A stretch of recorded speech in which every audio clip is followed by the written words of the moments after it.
আসসালামু আলাইকুম রহমতুল্লাহ। প্রিয় দর্শক, আশা করি আপনারা সবাই ভালো আছেন। দুঃখের সহিত জানাচ্ছি যে আজকে পহেলা মে আমরা বাজারে কোনো যেতে পারি নাই, তারপরেও বাজারে মোটামুটি একটা তথ্য নিয়ে আপনাদের সামনে আসছি।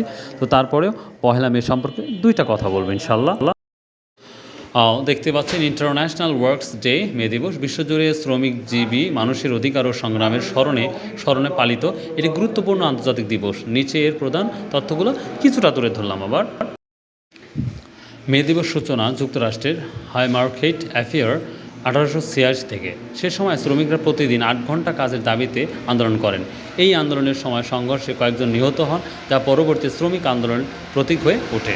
তো প্রিয় দর্শক, এই ছিল আজকে শ্রমিক দিবস সম্পর্কে ছোট্ট একটি নিউজ করলাম।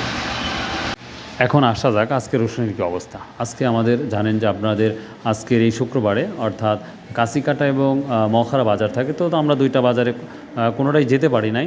তো তবে আমরা কাশিকাটার মোটামুটি একটা ধারণা দিতে চাচ্ছি ইনশাল্লাহ।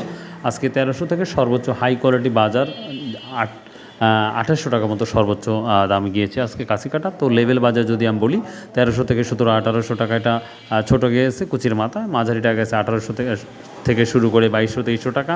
বড়টা গিয়েছে 2300-2400 থেকে শুরু করে 2800 টাকা পর্যন্ত কোয়ালিটি ভেদে দাম গেছে। এবং কোয়ার দামটা কিন্তু আমরা 3500 থেকে শুরু করে সর্বোচ্চ 4200 টাকা, এবং সর্বোচ্চ হাই কোয়ালিটি যে কোয়াটা সেটা 4500 টাকা পর্যন্ত কোয়ালিটি ভেদে বিক্রি হচ্ছে। তো এই ছিল একটি ছোট্ট একটি নিউজ রসুনের। আশা করা যাচ্ছে বাংলাদেশে কোথায় কী রসুনের দামটা যাচ্ছে অবশ্যই কমেন্ট করে জানাবেন, তাহলে অত্যন্ত খুশি হব ভাই। সো ভালো থাকবেন, সুস্থ থাকবেন ইনশাআল্লাহ। আগামীকাল চাষকর বাজারে রসুনের ধামাকা নিউজ নিয়ে চলে আসবো ইনশাআল্লাহ। সো বাই, আল্লাহ হাফেজ, আসসালামু আলাইকুম রহমতুল্লাহ।